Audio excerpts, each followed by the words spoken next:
You're watching Michael's Basement Review, brought to you by GeekMontreal.com.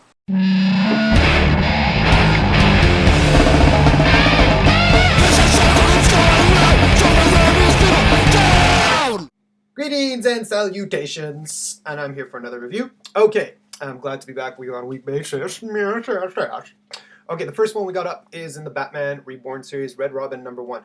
Now, a lot of the negative thing that I do have to say, there's like a lot of emotional whining that Tim Drake or Wayne goes through, and he's like wah wah wah. The one good positive thing I did enjoy the confrontation that occurred when he realized he wasn't going to be Robin anymore.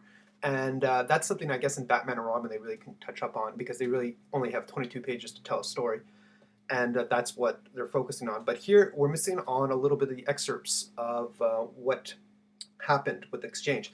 Also, the action is quite good. Christopher Yost does do a good job on writing action stories, and the villain reveal at the end was surprisingly good. So I'm on board for now, but I don't think it's going to be a permanent thing. Once again, continuing on with the Batman Reborn is Batman 687, where Paul Dini takes over the title. Now, this was good because, once again, we're missing on the emotional confrontation that they have to deal with Bruce's death, Superman, Wonder Woman, Alfred especially. Alfred had a really good moment of how he felt when it meant that Bruce's died. And he said, "My son is dead." And I thought that was well put in there.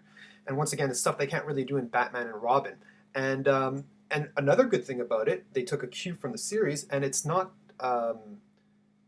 Dick Grayson trying to become the Batman. It's Dick Grayson is the Batman, and this is how he's going to do things. And so they're taking a good note from that, and this is what makes it enjoyable as well.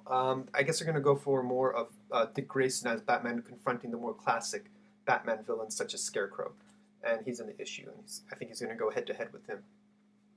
Definitely, I think I'm going to be on Batman for a lot longer than Red Robin. Red Robin is still up in the air.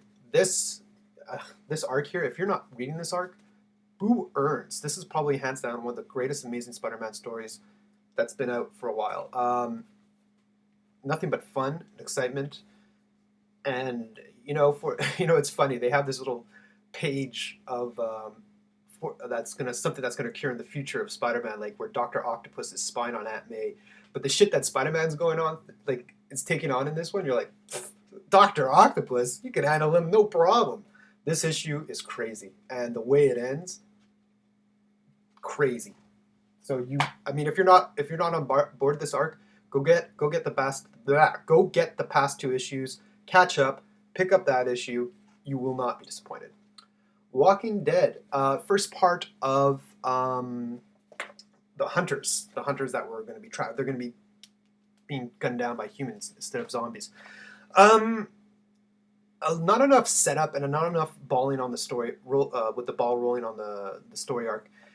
I feel that they were dealing with too many emotional conflicts, and usually that's what I like about the series, but they just scattered it all over. Everybody was going through something, and it just, you didn't follow, like, everybody's story I want to follow a little bit more, which is saying a good compliment, but it's the way it was presented, the information was a little messed up, and I didn't like it so much. I'll continue to read Walking Dead. I think it's the best comic book out there, one of the best anyway. And yeah, I wasn't, the setup for this arc was way too slow, too many emotional problems, and especially one I really want to focus on was the son of Rick, who murdered that little boy, and he's, I want to see more of that dealing out. We only got like one panel. Maybe they're going to bring it on later on in the story, but yeah. Okay. There's a quote on here, filled with superb moments, and that is true. There is a lot of great stuff that happens in this series. However, this issue in particular was a lot of emotional confrontation, and it wasn't, the action was nowhere to be found. And another big problem is I find myself emotionally detached to Barry, and I just don't find myself caring. This is important to the DC continuity, and it's still a good story, but I just don't find myself being that much more interested as I do find myself being extremely interested in Jeff Johns' story. He's a phenomenal writer with the DC universe. He constructs characters that need to be reconstructed again and puts them back into a very positive way. However, I just don't feel that connection with Barry, and I guess I'm a Wally guy. I'm a Wally guy. Yeah. All right, X Factor number 44. Now, Peter David, when I think of him, he captures the voice of every single character. I can hear them talking in my head. And the only down part about this comic, I would have to say, I saw this coming a mile away. I saw the ending coming a mile away.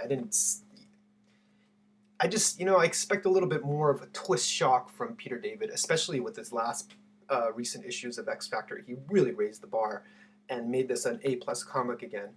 But however, being said that, it's still a great comic. And having said that, that's what I want to say. Having said that, it's still a great comic. So you should go and pick it up.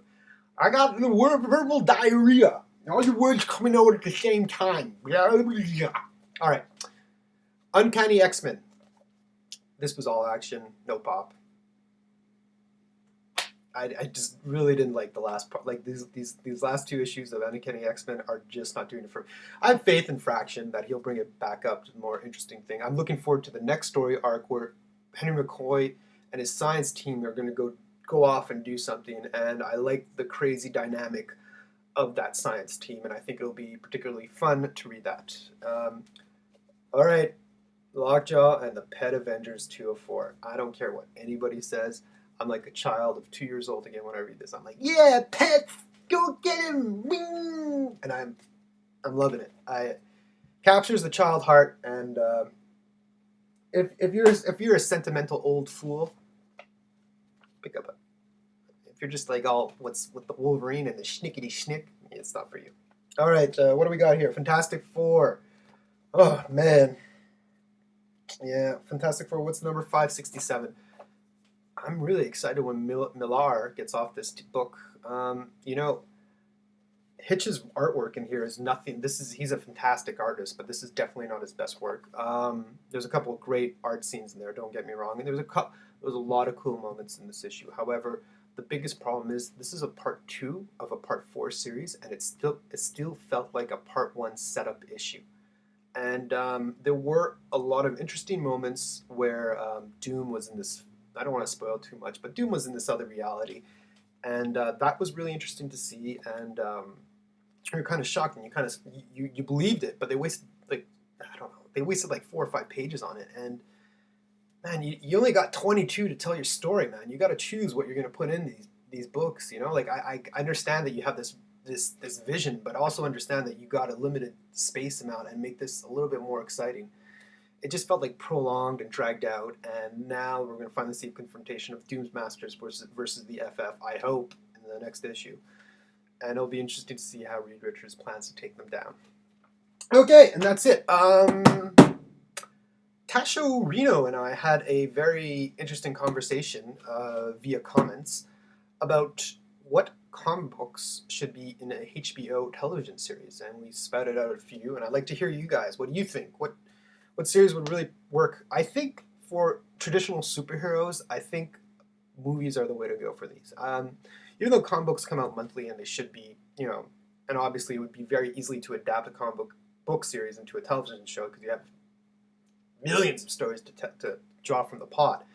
But I just think the reason why they work so well in a movie theater is because you can go over the top with huge blockbuster special effects, and with what most of these heroes do, like I'm talking about Spider-Man, Iron Man, classic Marvel DC stuff. They really do need those special effects to make it. I don't think TV has the money to deliver that yet. However, a lot of adult books such as Walking Dead, which would be a number 1 pick for me, I think that would be phenomenal. And also like Scalp, that would be a great HBO series, and it would be easy to make because Scalp doesn't need a high budget, it just needs a casino and a reservation space. So I think, I'd like to hear from you guys. What do you think would make a good television show? All right, that's it for me.